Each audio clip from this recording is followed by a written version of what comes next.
안녕하세요. 저는 부산에 있는 소망 동산교회에 출석하고 있는 최성경 성도라고 합니다.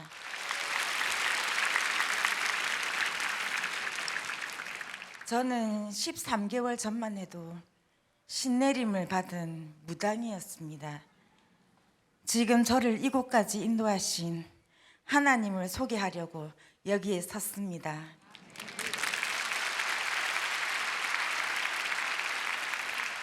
저는 주일학교를 다녔지만 10대 시절에 교회에 실망해서 교회를 떠났습니다.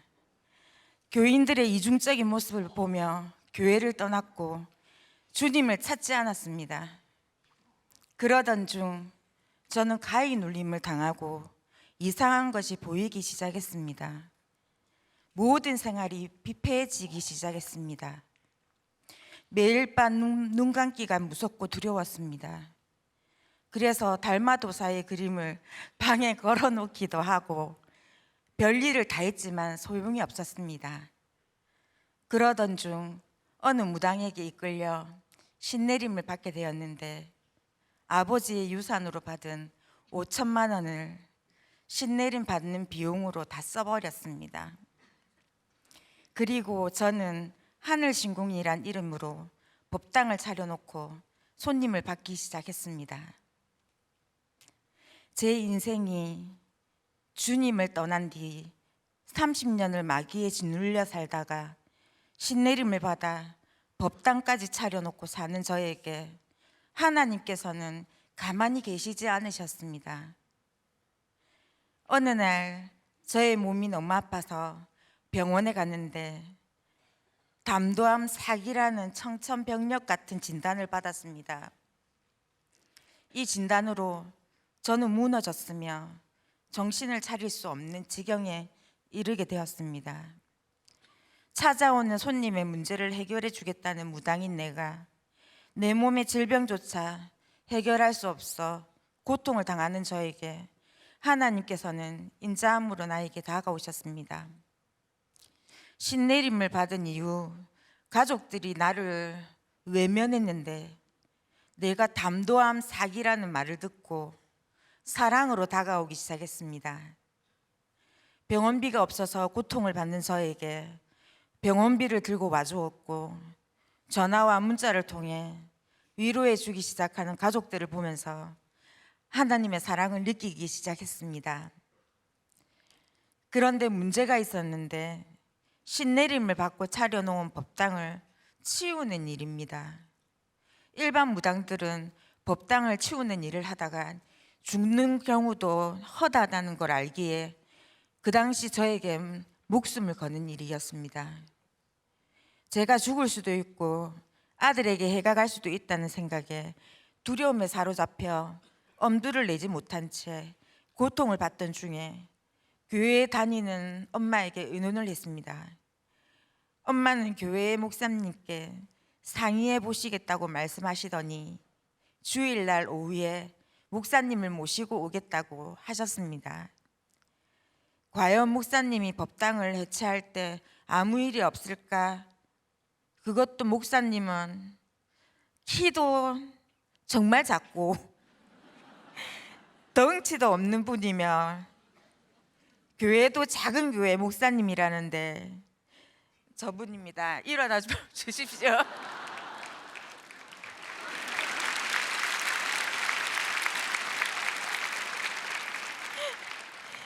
그 당시 저는 저분을 믿을 수가 없었습니다.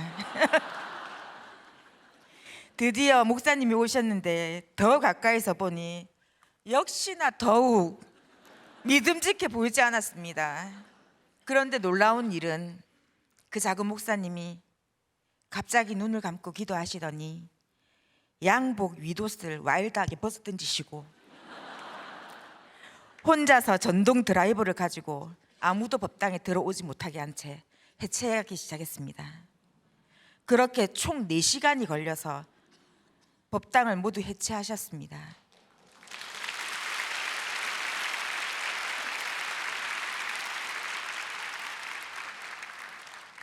그리고 이어서 그 법당에서 예배를 드리게 되었는데 예배 중에 예수님을 나의 마음에 모시고 하나님의 자녀가 되는 권세를 누리게 되었습니다.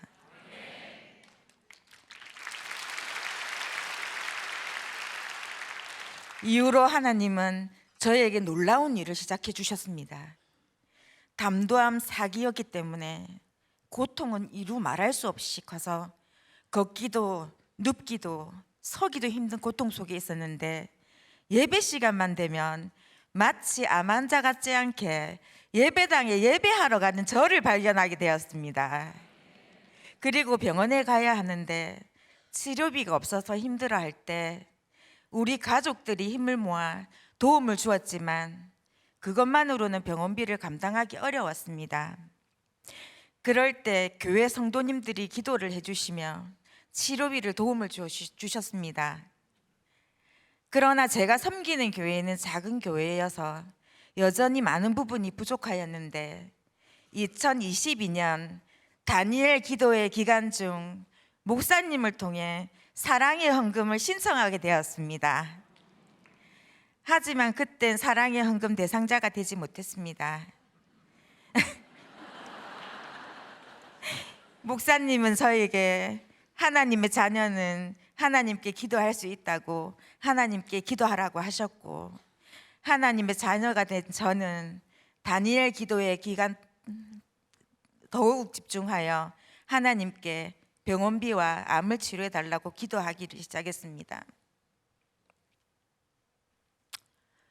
담도암 사기 진단을 받을 때 3개월을 넘기기가 어렵다고 했는데 하나님을 의지하고 기도하는 가운데 6개월이 지나갔습니다.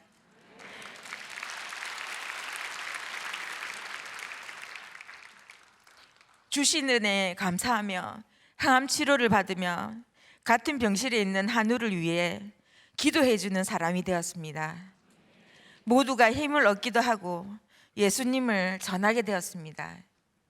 2022년 다니엘 기도회가 끝난 뒤에 목사님을 통해 다니엘 기도회 간사님께 저의 형편을 말하고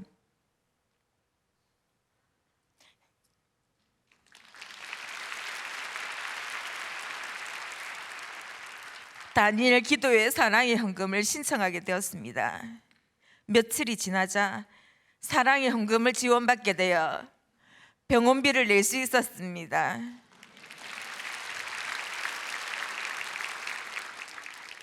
같은 시기에 하나님은 신청한 의료보험 수급자에 들어가게 해주셔서 의료보험 수급자로도 병원비에 많은 도움이 되었습니다.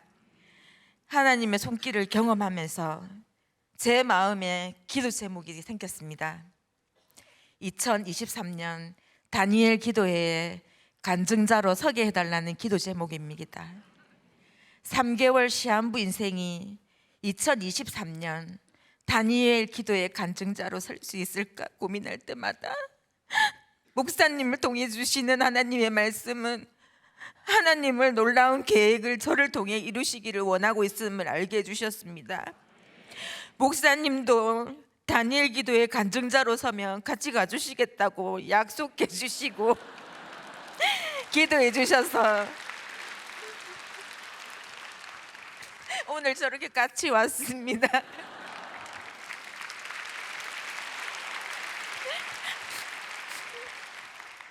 지금도 저는 항암 치료를 받고 몸이 암으로 인해 통증이 심해 통증 클리닉도 받습니다.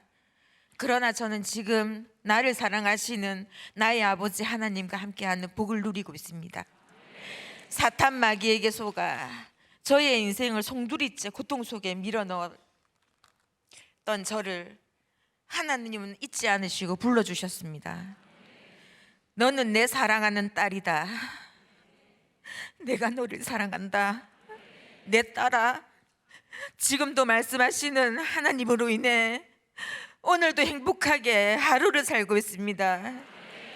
언제 제가 이 세상을 떠날지 아니면 하나님이 저를 완치시켜 주실지 저는 잘 모르지만 하나님은 저를 통한 놀라운 계획을 가지고 계시며 오늘 나를 통해 일하고 계십니다.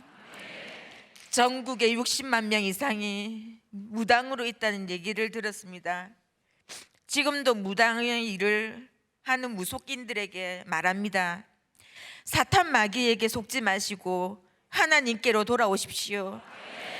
하나님은 당신을 사랑하십니다. 나를 만나주신 하나님께서 여러분들도 만나주실 것입니다. 이번 다니엘 기도의 간증의 주인공으로 세워주신 하나님만 높여드립니다. 감사합니다.